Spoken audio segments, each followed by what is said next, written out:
Dominic, could you Yes. start moderate? Ok, d'accord. On お願いしま commence. す。はい。 On commence. Nous allons attaquer la seconde partie de cette matinée avec le thème émotion et mémoire, dont je parlais un petit peu tout à l'heure. Nous allons donc passer la parole à Sylvie Sagne, ou Sagnès, excusez-moi si j'écorche votre nom, j'en suis désolée, Martine Régert et Claudie Voisna, qui successivement vont aborder cette question des réactions dans l'opinion publique et de l'émotion que ces désastres ont provoqué dans l'opinion publique. Ensuite, ce sera au tour de nos amis du Japon de nous décrire les mêmes phénomènes. Sylvie Sagne, je vous passe la parole. Merci beaucoup. Bonjour à tous. Dans le trio que nous formons avec Martine et Claudie sur le thème émotion et mémoire, il me revient de revenir sur le retentissement de l'incendie du 15 avril 2019, dont l'écho n'en finit pas de se faire entendre et sans doute encore pour longtemps. Il s'agit donc dans un premier temps de cerner les contours d'une émotion cathédrale, aussitôt assortie de mobilisation. En cette fin d'après-midi du 15 avril 2019, tous les médias français sont sur leur starting block, en particulier les rédactions des chaînes d'information et des journaux télévisés, toutes en mode édition spéciale. Toutes s'apprêtent en effet à relayer l'allocution télévisée du président de la République et à la commenter. Emmanuel Macron a fixé ce rendez-vous aux Français pour répondre au mouvement des Gilets jaunes et conclure le grand débat national qu'il a lancé 3 mois plus tôt pour tenter d'endiguer les protestations de la rue. Mais voilà que tombent les premières dépêches faisant état de l'incendie, résumées dans les bandeaux d'information en continu, en bas des écrans de télévision, accompagnées rapidement des premières images de la cathédrale en feu. L'incendie a raison de ce premier rendez-vous présidentiel que les journalistes qualifient pourtant de décisif et d'historique. Emmanuel Macron reporte sa prise de parole et décide de se rendre sur place, tandis que toutes les chaînes de télévision bousculent leur grille de programme pour donner à vivre l'événement en direct. Imitant les 4 chaînes d'information en continu, les grandes chaînes généralistes, privées et publiques, basculent en édition spéciale qui s'achèveront tard dans la soirée. On estime qu'au moment où le président arrive sur le lieu du sinistre, un peu avant 21h, un Français sur 2 est rivé à ces images, ponctuées des messages de déploration qu'adressent toutes sortes de personnalités de renommée internationale. Toutes ces réactions à chaud viennent à propos combler le vide informatif qui caractérise ces temps d'antenne. L'information est par ailleurs répercutée sur les télévisions étrangères, comme après les attentats terroristes, CNN US et CNN Monde fusionnent pour rendre compte de l'événement direct. Tout concourt à favoriser cette couverture médiatique sans précédent. Le décor de la tragédie, Paris et l'île de la Cité, l'angoisse mêlée de ferveur de la foule parisienne qui s'amasse sur les places, les ponts et les quais de la Seine, le spectacle apocalyptique des flammes et l'incertitude pesant sur le drame. Au cours de cette soirée de communion cathodique planétaire, les rédactions des titres quotidiens, régionaux et nationaux font du sinistre la une de leur édition du lendemain, aussi bien dans l'Hexagone qu'ailleurs dans le monde. Tous les médias, quel que soit leur support, s'affairent déjà et mettent les bouchées doubles pour concevoir des éditions spéciales, des reportages tournés à chaud, ou encore des numéros thématiques et des hors-séries, tout ça bouclé en un temps record. Capteurs d'émotions et relais de diffusion majeurs, les réseaux sociaux numériques font office de caisse de résonance. Le fait n'est pas nouveau, mais au soir du 15 avril 2019, il prend une ampleur inégalée. Les pages des abonnés bruissent de la sidération qui vient de frapper le monde. Selon les chiffres fournis par Twitter, Facebook et Instagram, un peu plus de 3 millions de personnes ont plus de 8 millions d'interactions avec des contenus relatifs à Notre-Dame. Les séquences tournées par les Parisiens deviennent virales, autant que la vidéo de Stéphane Bern déclarant, bouleversé dans le journal télévisé de France 2, « Une amie proche est en train de nous quitter ». Les messages sont accompagnés d'émojis de circonstances et déploient toute la gamme des réactions, surprise, choc, incrédulité, angoisse, tristesse. L'iconographie mobilisée par les internautes est à l'unisson. Circulent les illustrations improvisées par des artistes, mettant en scène le désarroi des personnages de Quasimodo et d'Esmeralda, ou encore l'impuissance de Marianne, et même la mélancolie du Styrge, démon cornu conçu par Viollet-le-Duc. Sont aussi représentés la bravoure et l'héroïsme des pompiers de Paris. Cet intense moment d'échange est aussi marqué par des révélations personnelles. Je cite l'une d'entre elles. Voilà qui répond à la question « Qu'est-ce que le patrimoine ?» Le patrimoine, c'est ce qu'on pleure quand ça disparaît, même quand c'est une cathédrale et qu'on est un gauchiste athée. Dans l'après-coup de cette soirée suspendue au ravage du feu, nombreux sont ceux qui, comme cet internaute, se sont étonnés de leur propre réaction,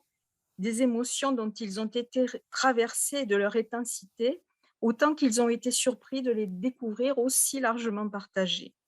Le feu a révélé un attachement commun, quoique diversement motivé, à la cathédrale, et pour cause, ainsi que nous l'ont révélé nos enquêtes, Notre-Dame représente tout à la fois un lieu de culte où s'approchent les mystères de la foi, un symbole de la grande histoire, une source de délectation esthétique, un cadre inspirant au point de révéler chacun à lui-même, un monument dont la visite en couple, en famille, entre amis, enchante les relations avec ceux que l'on aime. L'émotion patrimoniale d'avril 2019 trouve là autant de raisons d'être et les mobilisations autant de ressorts. Bref, parce que c'est Notre-Dame, comme l'affirme le slogan de la campagne de collecte de fonds. Alors que les flammes ravagent la forêt, les industriels français François et François-Henri Pinault, père et fils, font état d'un don de 100 millions d'euros pour participer à l'effort qui sera nécessaire à la reconstruction complète. Dans la foulée, le président Macron annonce le lancement d'une souscription nationale et internationale. Et dès le 16 avril 2019, 4 organismes sont à charge de recueillir les fonds, le Centre des monuments nationaux et 3 fondations, la Fondation Notre-Dame, la Fondation du patrimoine et la Fondation de France. Les 4 disposent immédiatement d'une plateforme commune sur le site du gouvernement pour procéder à la collecte des fonds. Le compteur des promesses s'emballe très vite jusqu'à afficher plus d'1 milliard d'euros, aidé en cela par de nouveaux grands donateurs, des groupes industriels et bancaires, des collectivités régionales et départementales et des communes de plus ou moins grande envergure. Le phénomène déborde des limites hexagonales et les États-Unis ne sont pas les derniers à participer de cet élan, se mobilise aussi bien la multinationale Apple que la revue Magnificat, entre autres. Mais c'est surtout aux 340 000 donateurs anonymes issus de plus de 150 pays que l'on doit les 830 millions d'euros finalement obtenus. Les initiatives destinées à lever des fonds se multiplient avec la mise en place de cagnottes, les ventes aux enchères. Oups, ça allait trop vite. Les ventes aux enchères et la création de produits de partage, comme des billets de concert ou encore la fabrication de linge, dont une part ou l'intégralité du prix de vente est reversée au profit de la restauration. À ces dons en numéraire viennent s'ajouter ceux en nature, de chaînes notamment, mais pas seulement. Mécénat de services et de compétences complète ce tableau d'une générosité rarement aussi globalement partagée. Mais cet immense élan de générosité ne va pas sans interpeller et suscite de vives critiques.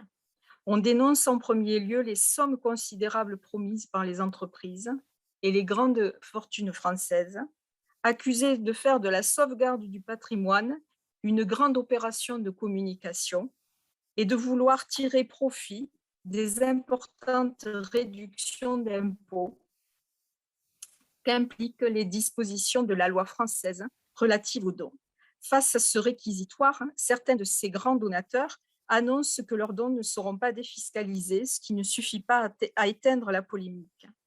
Syndicalistes, politiques, gilets jaunes soulignent par ailleurs l'indécence des montants promis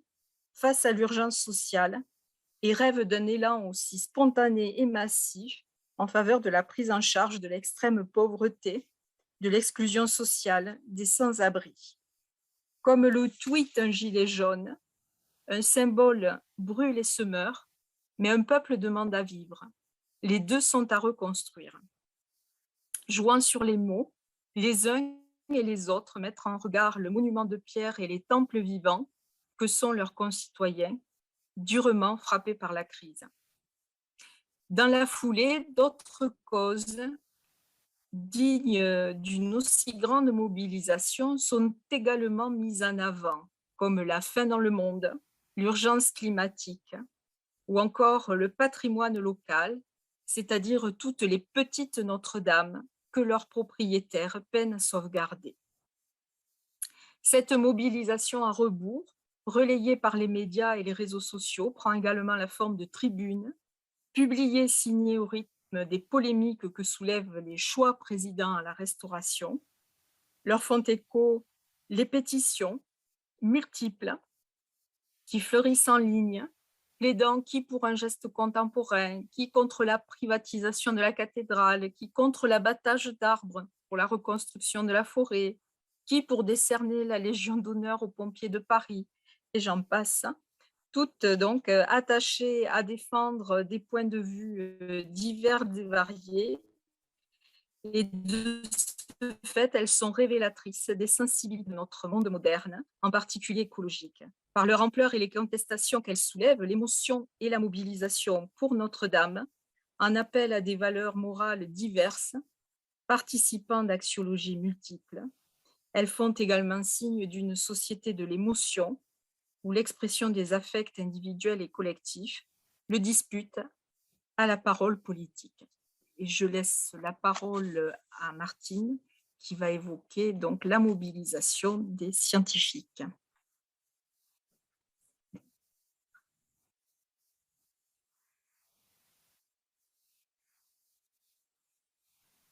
Merci. Je vais essayer. Ah voilà. Voilà. Bien, rebonjour à toutes et à tous. Est-ce que vous me voyez ou surtout est-ce que vous voyez le diaporama et est-ce que vous m'entendez? Ok, c'est parfait. Bien, comme l'a dit Sylvie, je vais donc aborder la question de la perception de cette catastrophe par les scientifiques et discuter de la façon dont ils ont réagi.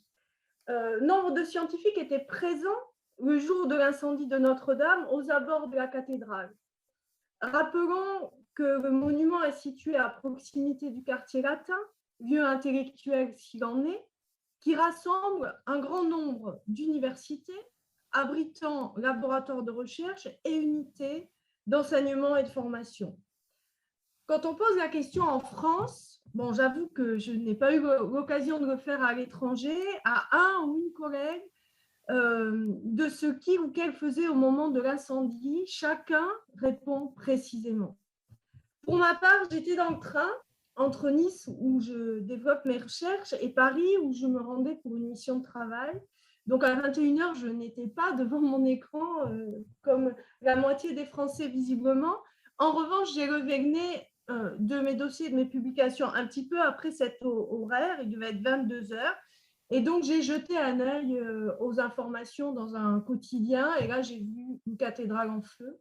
L'idée de Notre-Dame m'a tout de suite traversée, mais je me suis dit, c'est pas possible. J'ai vécu pas loin de Notre-Dame, je voyais sa flèche et son toit depuis mon 5e étage. Mais bon, force est de constater, après avoir lu la légende, que oui, Notre-Dame était en feu.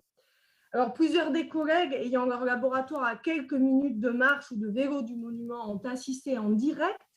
à l'événement, au désastre, pendant que pompiers, et collègues du ministère de la Culture étaient sur place, les uns pour juguler l'incendie, les autres pour sauver ceux qui pouvaient l'être dans l'urgence, dans la première urgence. Le lendemain, au siège du CNRS, la messagerie et le téléphone attestent de l'émotion vive qui s'est emparée de la sphère scientifique et nous apprenons que déjà, une association des scientifiques au service de la restauration de Notre-Dame a été créée. En parallèle, nous recueillons les propositions nombreuses des collègues qui soulignent l'urgence de regarder cette catastrophe et ce qui en résulte sous un regard scientifique. Très vite, les communautés s'organisent en lien avec le CNRS et le ministère de la Culture. En effet, à la perte matérielle irrémédiable de certains des éléments de la cathédrale, il nous semble important de ne pas ajouter la perte de l'information scientifique. Certains vestiges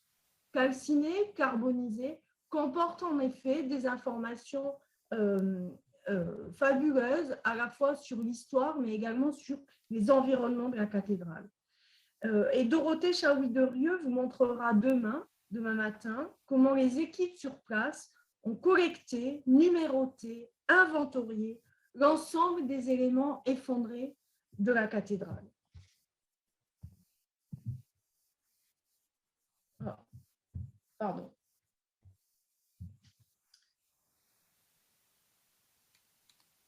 Donc, le CNRS, à travers sa mission pour les initiatives transverses et interdisciplinaires et le ministère de la Culture, avec la volonté de coordonner les initiatives scientifiques interinstitutionnelles, crée rapidement et finance un groupe de recherche interdisciplinaire que l'on a simplement appelé le chantier scientifique Notre-Dame de Paris, coordonné par Philippe Digman et moi-même pour le CNRS, et Aline Magnien et Pascal Liévaux pour le ministère de la Culture.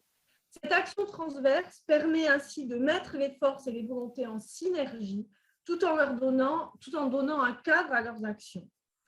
Il s'agit de développer des recherches permettant d'aborder Notre-Dame dans sa matérialité à travers l'étude de ses matériaux, de leurs altérations, des techniques et des savoir-faire qui les ont modelés et assemblés. Ces matériaux portent aussi des informations sur les environnements, les climats, la chronologie. Mais Notre-Dame, c'est aussi un patrimoine immatériel et en particulier acoustique qui fera l'objet de recherches spécifiques. Enfin, l'ensemble des résultats des recherches entreprises fera l'objet de la mise en place d'un travail numérique de digitalisation rassemblant l'ensemble des données et des informations produites. Et pour ce qui nous intéresse plus particulièrement aujourd'hui, suite à la fabuleuse émotion collective déclenchée par le drame et aux mobilisations qui s'en suivirent, dont Sylvie a très bien parlé précédemment, un groupe de recherche en anthropologie vient compléter le panel des travaux développés afin de mieux comprendre comment cet événement est perçu par tout un chacun dans un esprit comparatif d'autres désastres aussi importants tels que celui de l'incendie du château de Shuri au Japon, bien sûr, qui nous occupe également aujourd'hui, mais on peut aussi penser à l'incendie peu de temps avant du Musée national de Rio de Janeiro au Brésil en 2018. Les équipes de recherche travaillent actuellement en intégrant de jeunes chercheurs en thèse ou en postdoctorat et ouvrent de nouvelles voies d'investigation autour de 3 grands axes principaux, toutes les questions sur l'après-incendie pour aller vers la restauration à travers la compréhension du monument, de ses matériaux, de ses structures, mais également la compréhension historique et environnementale de la cathédrale, et enfin Notre-Dame dans ses environnements biophysiques et socioculturels. Les recherches sont organisées autour de 9 groupes de travail que vous voyez ici, autour des matériaux, mais également de la structure, des données immatérielles et de tout ce qui a trait à l'écosystème numérique. Ils rassemblent un ensemble de près de 200 chercheurs enseignants-chercheurs, collègues du ministère de la Culture, conservateurs, etc. 50 unités de recherche et font l'objet de nombreuses collaborations internationales. Et un colloque a déjà eu lieu en octobre 2020 pour montrer la programmation en fait, des recherches suite à l'incendie. Ces recherches menées par le chantier scientifique sont fortement articulées avec le chantier de restauration lui-même, bien évidemment, et je dois dire qu'elles ont été accueillies à bras ouverts par l'ensemble des acteurs mobilisés autour du chantier de restauration et en particulier par les architectes des monuments historiques. Mais cela ne va pas sans difficultés, je dirais, pratiques et logistiques. En effet, les temps et les pratiques de la recherche et ceux de la restauration et des expertises ne sont pas les mêmes. Il est donc impératif de mettre tout cela en musique pour que chacun des aspects des activités mises en œuvre après l'incendie puisse se dérouler de manière optimale et complémentaire et dans un réel esprit collaboratif, ce qui est vraiment le cas. Donc, des réunions de concertation ont lieu régulièrement et permettent de mettre en synergie ces différents aspects entre les architectes, l'établissement public Notre-Dame, le service régional de l'archéologie et des monuments historiques, les acteurs des laboratoires de recherche relevant de plusieurs organismes, dont le CNRS, mais vous voyez ici le CEA, le BRGM, etc., du ministère de la Culture et également de plusieurs universités réparties sur l'ensemble du territoire national. D'ores et déjà, les approches scientifiques couplées aux observations sur le chantier ont permis de montrer à quel point des matériaux ou des décors ont pu être révélés, et nous en avons eu quelques exemples ce matin, qu'il s'agisse de claveaux, d'agrafes métalliques, certaines fort anciennes, des mortiers assurant la cohésion entre les blocs des voûtes, ou des éléments de polychromie. Les bois de la charpente, quant à eux, bien qu'en partie calcinés, seront un fabuleux élément de connaissance des techniques du passé, bien sûr, mais aussi de la chronologie, les bois permettant des datations à l'année près, et de l'histoire des environnements et du climat du dernier millénaire, c'est-à-dire des forêts qui étaient gérées en partie avec des dessins techniques. Dans certains cas, en particulier pour mieux comprendre la structure de l'édifice, les forces en jeu dans sa stabilité par rapport à des matériaux en partie altérés par le feu, les équipes de recherche fournissent également des expertises indispensables pour l'évolution des travaux. Très vite, donc, vous l'avez compris, l'émotion initiale, à la fois riche et diversifiée, multiforme, s'est transformée en mobilisation scientifique. Les équipes de recherche explorent les arcanes de la cathédrale avec la mise au jour de certaines parties polychromes, métalliques ou lithiques révélées par l'incendie. Et nous sommes en train de travailler à un premier rendu de cette aventure scientifique et humaine sous la forme d'un ouvrage de synthèse qui sera coédité par le Cherche Midi, le ministère de la Culture et le CNRS, et également par un numéro spécial du Journal of Cultural Heritage qui donnera un premier aperçu de la richesse finalement de l'information scientifique que ces débris qui sont des reliquats du patrimoine culturel néanmoins et du patrimoine environnemental peuvent nous livrer suite à cet événement malheureux, mais qui permet de dévoiler des pans entiers d'informations scientifiques auxquels on n'aurait pas eu accès sans cela. Je vous remercie de votre attention et je laisse la parole à Claudie Voisna pour la dernière partie de ce triptyque. Et je vais arrêter le partage de mon écran. Voilà. Voilà. Bonjour, mesdames et messieurs. Donc, après les émotions et les mobilisations, je vais vous parler des mémoires des mémoires de l'incendie. Dès le lendemain de l'incendie, médias et spécialistes se sont attachés à rappeler de quelle mémoire Notre-Dame de Paris était porteuse. Des grandes heures de la royauté à Victor Hugo et à Walt Disney, des savoir-faire des bâtisseurs médiévaux à la restauration de Viollet-le-Duc, de l'histoire des saintes reliques aux relations complexes entre l'Église et l'État, tout a été dit. Notre-Dame apparaissait ainsi comme un mémorial, un précipité de l'histoire de la France, la mémoire d'une histoire, pour reprendre l'expression d'un historien de l'art français, Erland Brandenburg. On donnait ainsi un cadre explicatif à l'émotion planétaire qui avait accompagné les images de la cathédrale en flammes. Une autre question demeurait cependant sous-jacente, jamais clairement explicitée et pourtant présente. Devait-on conserver la mémoire de la catastrophe et sous quelle forme? Cette simple question appelle, selon les interlocuteurs, clergé, personnel du patrimoine, personnel du chantier, fidèles ou simples amateurs du monument, des réponses contrastées. Le soir de l'incendie, à proximité de la cathédrale en flammes, une femme recueille les escarbilles de charbon de bois portées par le vent. Dans le creux de sa main, elle en compte déjà une dizaine. « Pourquoi les ramassez-vous » lui demande un journaliste. Elle répond « Je les garderai toute ma vie. Ce qui se passe est très grave. » Le geste de cette femme, recueillant précieusement les poussières de l'incendie, n'est pas isolé et témoigne d'un désir qui continue de s'exprimer avec force autour des matériaux sinistrés de la cathédrale. Avant que le chantier ne soit totalement fermé au public, il était ainsi courant de rencontrer des personnes venues se servir dans les décombres. Et tandis que l'on trouvait de faux débris de poutres calcinées en vente sur Internet,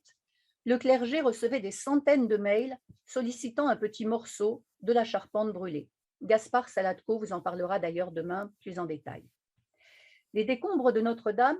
se sont trouvés investis d'un désir d'autant plus ardent que l'exceptionnalité du lieu et du moment concentrait plusieurs registres de remémoration, produisant chacun des objets spécifiques. Le lieu touristique, on le sait, est un grand producteur de souvenirs, au point que rapporter un souvenir de vacances désigne plus souvent un objet acheté sur place que les images mentales que l'on a pu emmagasiner. À ce premier registre venait se superposer celui de l'événement historique, l'objet fonctionnant alors comme preuve d'une présence ou d'une simple contemporanéité, qu'il s'agisse des pierres de la Bastille en 1789 ou de celles 2 siècles plus tard du mur de Berlin. Enfin, il ne faut pas oublier que les lieux religieux, et en particulier les lieux de pèlerinage, ont été depuis longtemps producteurs d'objets souvenirs destinés à devenir des intercesseurs de la foi, des sortes de reliques à usage personnel. On en a pour preuve l'ordonnance de Charles VI en 1394 qui exempte de taxes les marchands du Mont-Saint-Michel qui vendent enseignes et coquilles aux pèlerins qui affluent. Le désir du public pour les vestiges de Notre-Dame fait donc écho, malheureusement, voilà. Le désir du public pour les vestiges de Notre-Dame fait donc écho à des pratiques anciennes et s'enracine dans le désir peut-être atavique de matérialiser la mémoire, de l'inscrire dans des objets, d'en prévenir la fuite. Ainsi, pour le public, massivement pour la reconstruction à l'identique de la flèche, tout se passe comme s'il importait d'effacer les traces de l'incendie tout en gardant la mémoire individuelle. Quelques mois après l'incendie, porté par la force d'évidence de la puissance mémorielle des vestiges du sinistre, un étudiant en arts appliqués proposait au clergé de la cathédrale de fabriquer, comme projet de fin d'études, un reliquaire destiné à renfermer quelques débris calcinés. L'offre fut déclinée avec fermeté. De même, la proposition faite par les institutions patrimoniales de récupérer des poutres de la charpente effondrée pour une réutilisation commémorative à l'intérieur de l'édifice demeura sans effet. En effet, pour le clergé, le sens même de l'incendie et du récit mémoriel qu'il pouvait susciter restait ambigu. Dans une catastrophe sans victime, de quoi fallait-il se souvenir? Question d'autant plus difficile que du point de vue de la théologie catholique, la cathédrale, de même que toute église, incarne une certaine logique de commémoration. Les liturgies et les objets qui les accompagnent sont là pour célébrer la mémoire de la vie passée du Christ, sa naissance, son baptême, sa passion, sa résurrection. Pour le clergé, inscrire la mémoire de l'incendie dans la matérialité de l'édifice ou de son mobilier, c'était risquer d'y installer des dissonances mémorielles. Et malgré tout, pour les catholiques, la mémoire de l'incendie, c'est aussi celle d'un formidable rassemblement autour d'un symbole majeur de leur foi. un rassemblement dépassant très largement les seuls milieux chrétiens. Raviver la mémoire de cet élan est donc pour certains l'occasion de ressouder la communauté des croyants et de retrouver une légitimité dans un contexte maintenant ancien de marginalisation sociale progressive du catholicisme et de ses positions doctrinales. Du côté des professionnels du patrimoine, la mise en place d'un consensus mémorial est plus simple. 2 ans après le sinistre, la mémoire de la catastrophe est devenue la chronique d'une résilience. Une histoire qu'il est éclairant de mettre en perspective dans la longue durée. Dès les 9e et 10e siècles, relever une église ou une abbaye en ruine donne l'occasion d'un récit hagiographique dont l'abbé ou l'évêque tient le rôle principal et où les miracles, ou à minima les signes divins, abondent. Dans un contexte marqué par les invasions normandes et sarrasines, relever un édifice religieux revient alors à relever l'église tout entière. Sautons quelques siècles. Au XIXe siècle, avec l'avènement d'un souci de conservation des monuments hérités du passé, on assiste à la montée en puissance du pendant laïque de l'abbé ou de l'évêque, en la personne de l'architecte des monuments historiques. Témoignage de la grandeur nationale, un récit se forge, celui de la rédemption patrimoniale, sorte de biographie type du monument sauvé du déclassement et de la destruction, dans lequel la dimension miraculeuse n'est d'ailleurs pas absente, mais simplement transposée.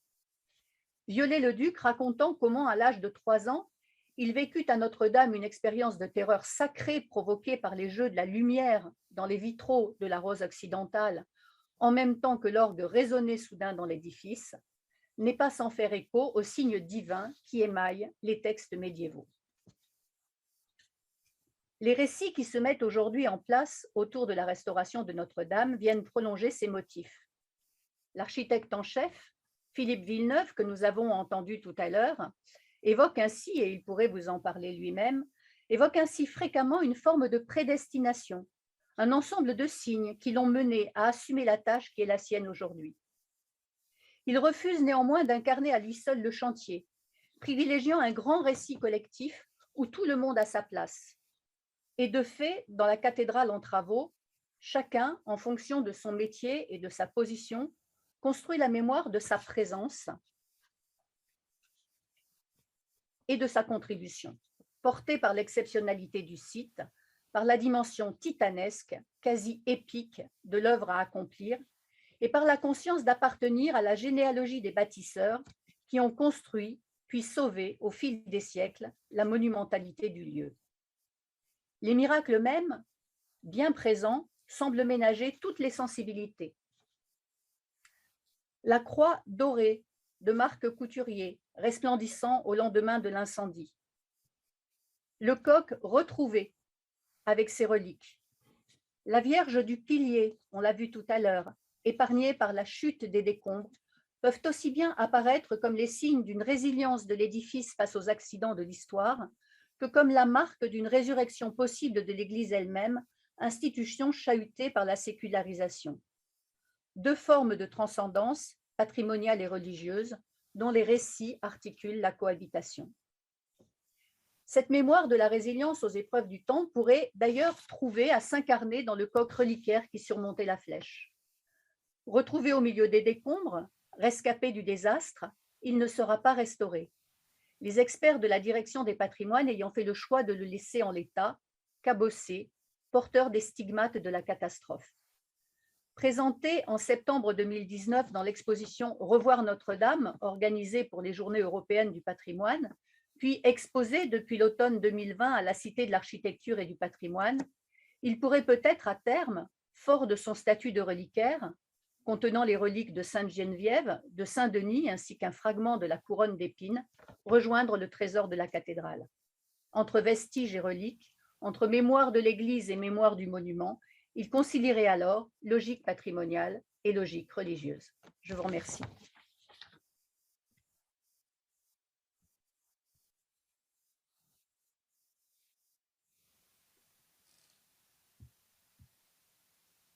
Une séquence consacrée au Japon où l'émotion n'a pas été moindre qu'en France.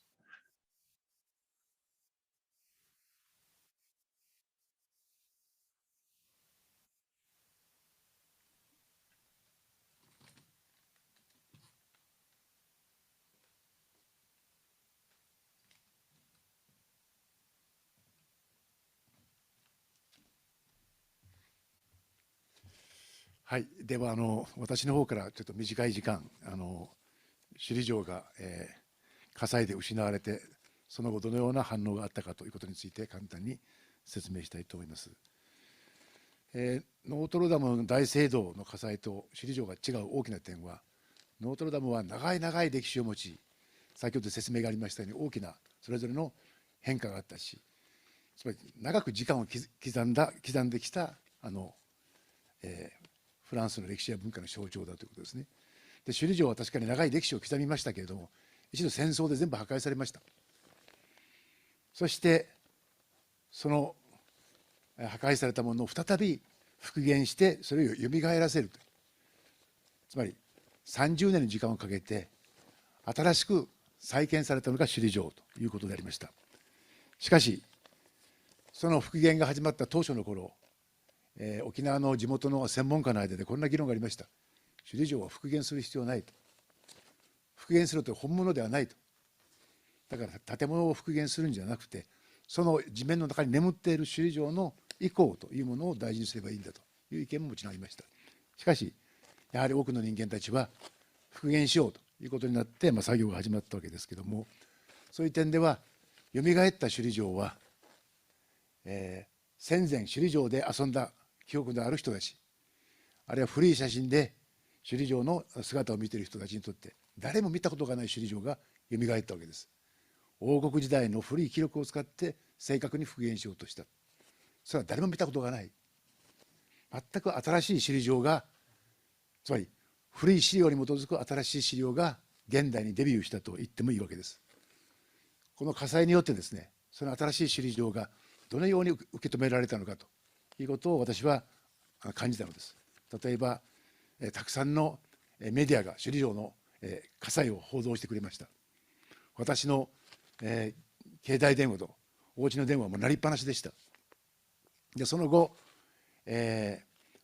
沖縄の地元の人のみではなくて、沖縄以外の多くの人々からもたくさんの寄付金が寄せられるようになりました。首里城を早く再建してほしいということでした。私が一番印象的だったのは、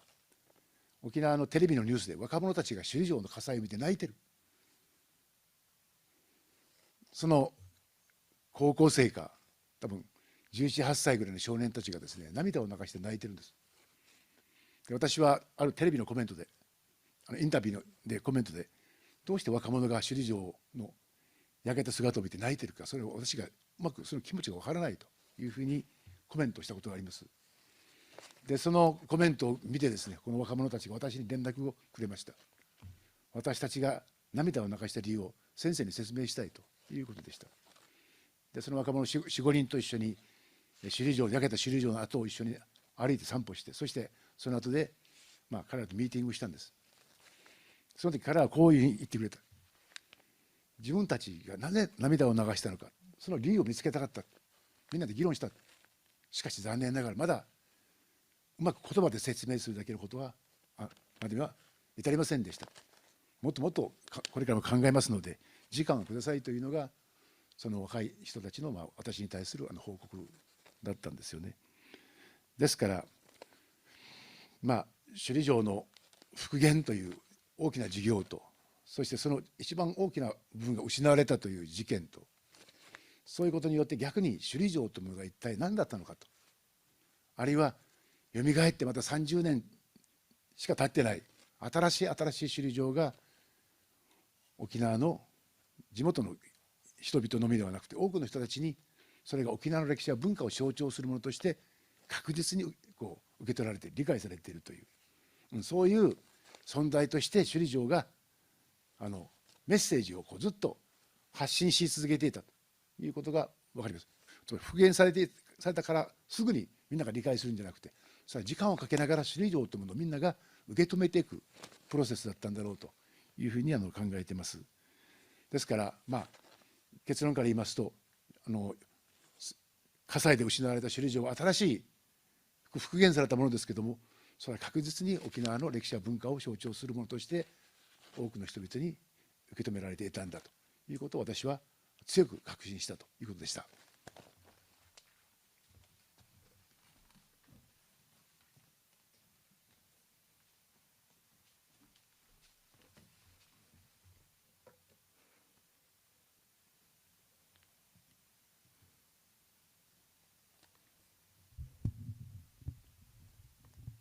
今、宝倉吉さんからもお話しいただきましたように、印象的だったのは復興に対する県民の強い関心の高さでした。この火災の後、首里城の復興に関して沖縄の新聞もテレビも進捗などの報道とか特集記事をもう毎日のように掲載しておりましたし、市民団体などが主催する講演会やシンポジウムももう何度も開催されています。私は当時沖縄に住んでいたんですけれども、実はその時ちょうどブータンという国の重要な文化遺産であるプナカゾンの災害管理計画というのを作成しておりまして、実はどのように首里城が延焼していったのかということに特に興味を持って報道を注視していたんですけれども、そのうちに気づいたことは、関心の対象はもちろん人それぞれなんですけれども、例えば寄付をして首里城の復興に貢献したいとか、今回の火災を機に首里城を中心としたまちづくりをもう一度考え直してみたいとか、あとは先ほどもご説明しました首里城の地下に掘られていた第32軍司令部壕、これの保存と公開を積極的に活動し保存を望む、そういうことで活発に活動されている方々もいらっしゃいます。ただそこにやはり共通するのは、今倉吉さんもおっしゃったように、この首里城を沖縄の象徴として、沖縄のアイデンティティとして火災によって再認識されたということだと思います。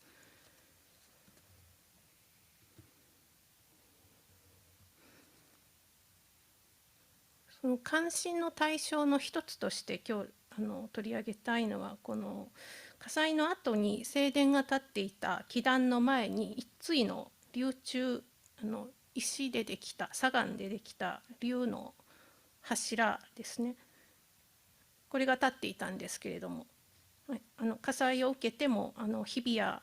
石が剥離したそういうダメージを受けながらも崩れずに立っていた姿が多くの人々に特別な思いを抱かせたと思います。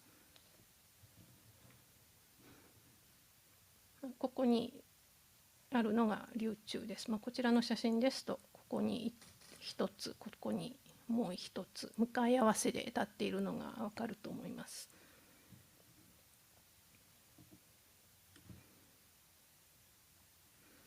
龍というのは首里城の象徴的なモチーフでもありますし、アジアの国にとっては特にこの中国の影響を受けている、薩法体制に組み込まれていたアジアの国々にとってはやはり特別なものですし、王権の象徴でもあったものです。でこの龍柱は平成の首里城復元の時に文献や古い龍柱の残欠の調査に基づいて制作されたものなんですけれども、高熱を受けて脆くなったので2020年の10月から2ヶ月弱かけて補修されました。でこの補修の様子は一般に公開されています。補修された龍柱は資料として保存される予定で、今回の再建で龍柱も新しく作られることになっています。この補修の準備が進む頃から、これからの再建におけるこの龍柱の向きということについての話題が目立つようになってきました。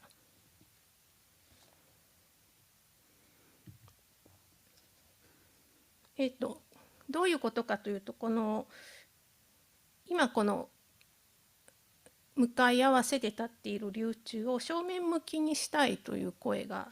あり、このことについて今日はこのオーセンティシティと人々の思いという点からお話ししたいと思います。実は龍柱を正面向きにしたいという意見は平成の復元の頃からあったということで、正殿の復元にあたってこの龍柱の向き問題も文献とか古い龍柱の残欠の資料などをもとに検討されたという経緯があります。で当時の論考などもたくさんありますし、県立図書館で、県に提出された当時の正面向きにしたいという陳情書も見たことがあります。しかし今回は正面向きにすることを望む市民団体などによって陳情書やまた意見の提出などにとどまらず、一般市民向けの公開討論会であるとかシンポジウムがもう何度も開催されています。で大勢がこの件に関して、関心を持っていらっしゃいます。私も1時間以上前から並んでやっと会場に入れたということもあります。なぜこんなに関心を集めるのか。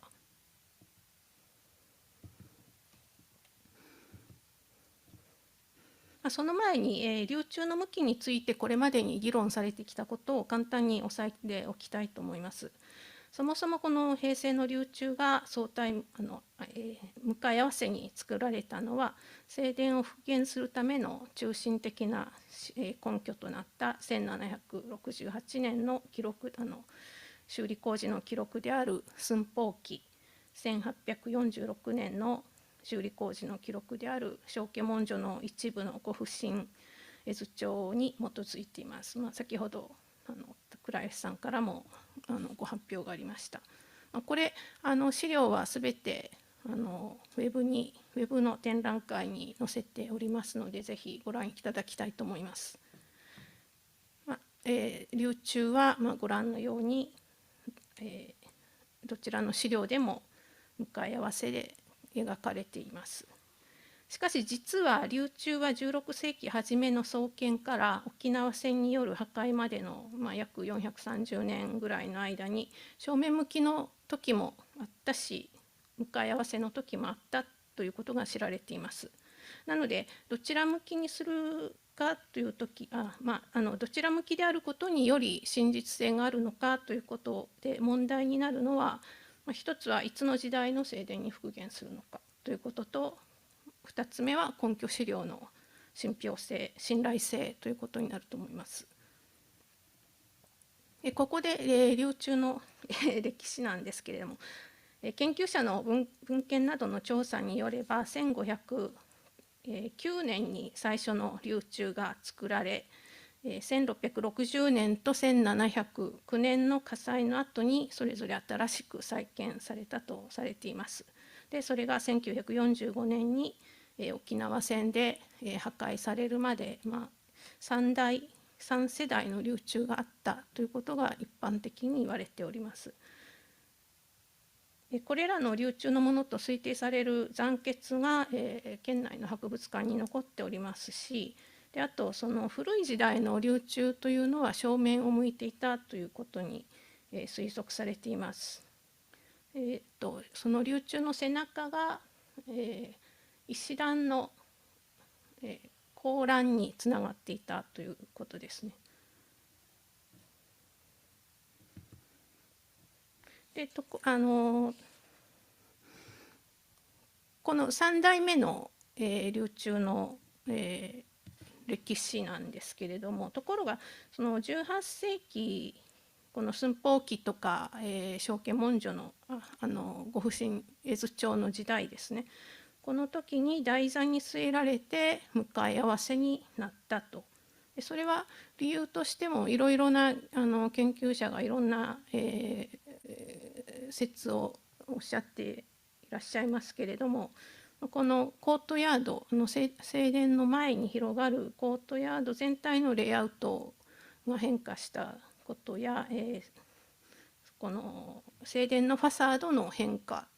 あと儀礼の変化などから、その向きを変えたということが言われています。それで明治に入ってからの古写真というのが何枚もあるんですけれども、これらは全て正面を向いています。ただ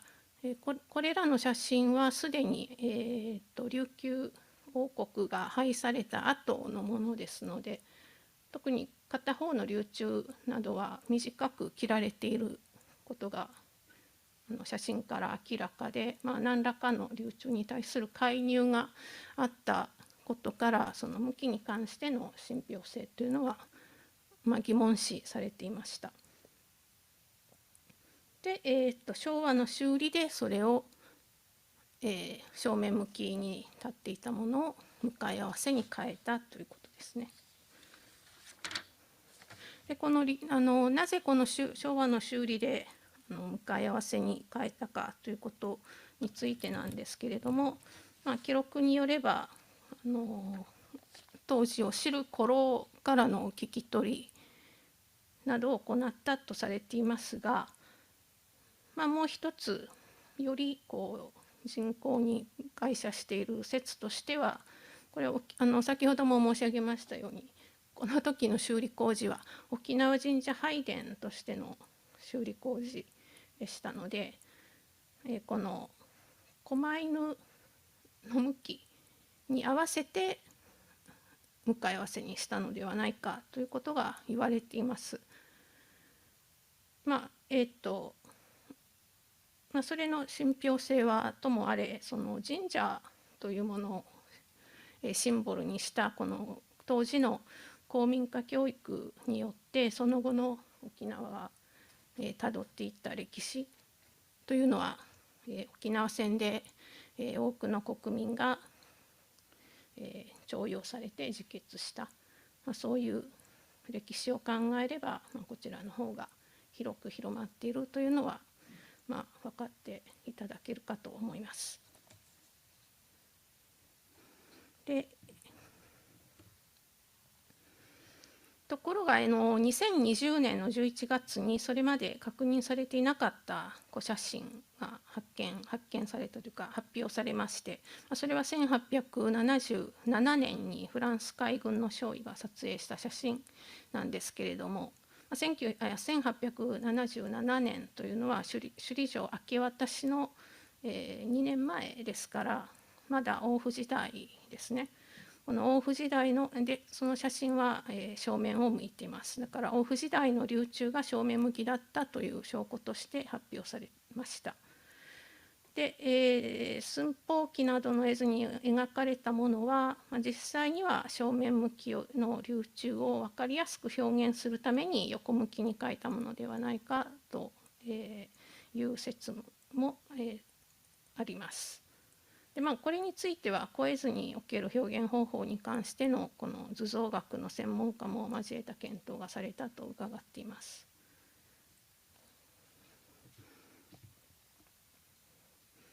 今回の復元でも今のところ相対向きにする方針ということですが、これはやはり寸法器の時代にあったであろう正殿と琉球という全体的な整合性を確保するという方針にのっとったものです。このようにさまざまな資料や建物の痕跡を分析してある時代に存在したであろう状態を考察するということは、この文化遺産の修理や復元においてはその信頼性を担保する上で欠かせないので、おなじみの手法と申しますか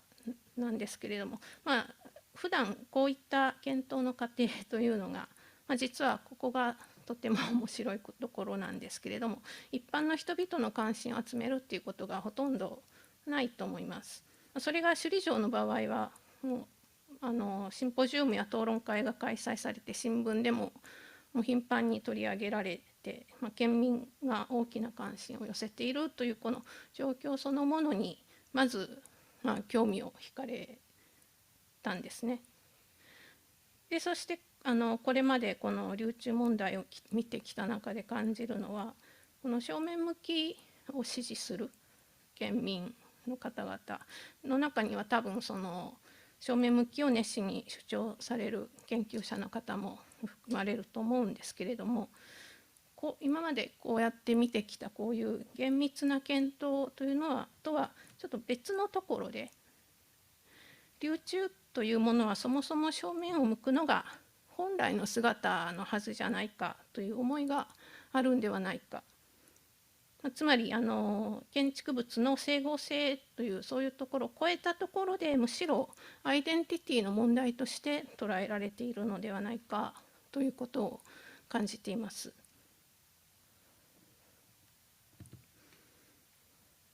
実は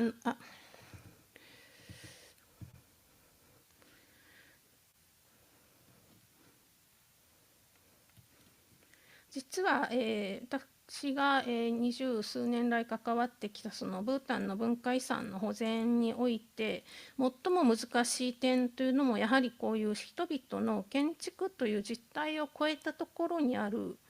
何かですね、それが本質というのかちょっとうまい言葉は見つからないんですけれども、そういうものを望む声が圧倒的に高いということです。人々はブータンの人々はお寺とか寺院というものを、建築として、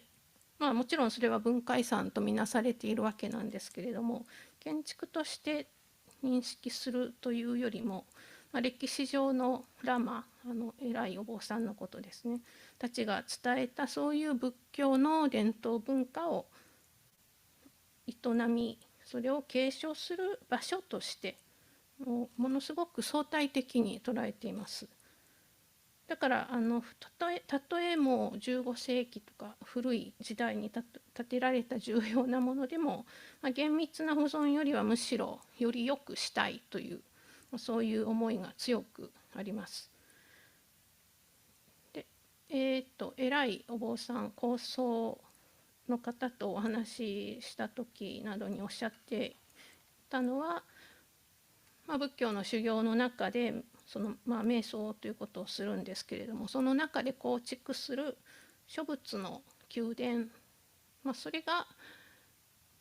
この現世の寺院のひな形というか、理想的なあるべき寺院の姿というものであって、だからこそ、その過去に建てられたそういう建物は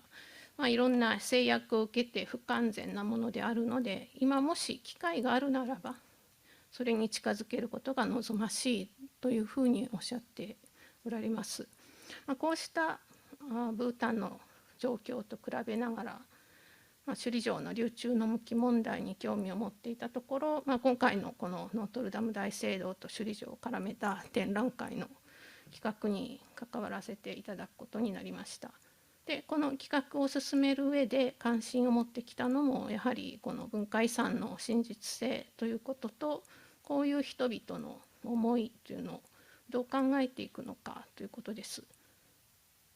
ノートルダムの大聖堂の場合は、一つには今回の火災の後に新しいノートルダム大聖堂を求める声があって、もちろんすぐに火災の前の姿に復元することが決まったんですけれども、今の時代を反映したノートルダム大聖堂にした方が良かったのにという声は今でもフランスの方から聞きます。こういうことをどう考えるのか。でもう一つは先ほどもフランスの専門家から発表がありましたこの19世紀のビオレル・ドゥックによる大修復、これを現代の遺産建築家やフランスの方々がどう考えているのかと申しますのは、そのビオレル・ドゥックは徹底的にもちろん建築を調査した上ですけれども、修復というのは建築を過去に存在しなかったかもしれない完全な状態に復位させることだと述べています。そして過去に存在しなかったんだけれども、建築的な調和を目指して、ゴシック建築としてこうあるべきだという銭湯を建設しました。こういうところですね、歴史の証人であるこの文化遺産、復元の場合もちろんその歴史をよみがえらせることなんですけれども、これを扱う以上厳密さというのは絶対に必要なのは言うまでもないんですけれども、本来あるべき姿、当然それがどの程度信憑性があるのかというのはまた別の問題ですけれども、そういうものを求めることをどう考えていくのか、こういうことを私たちはやはりきちんと考えていかなければいけないなと感じています。実は世界遺産リストの枠組みが作られた当時からのこの世界遺産委員会における、オーセンティシティに関する議事録っていうのを、調べたことがあるんですけれども、10年ぐらい前になります。そこで、な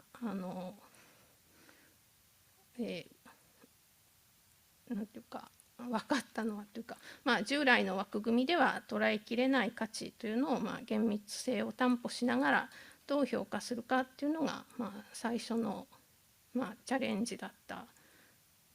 そして、文化遺産の範囲が広がるにつれて専門家でない人たちとの関わりが重要になってきたときに、それに対してどう向き合うかっていうことが、その課題が鍵となってきているということを、当時理解したんですけれども、今現代この文化遺産が災害復興であるとか地方の発展ということと結びつけられることがますます増えてきて、人々の思いにどう向き合うかというのは、重要性というのはますます増しているんではないかなと考えております。ご清聴ありがとうございました。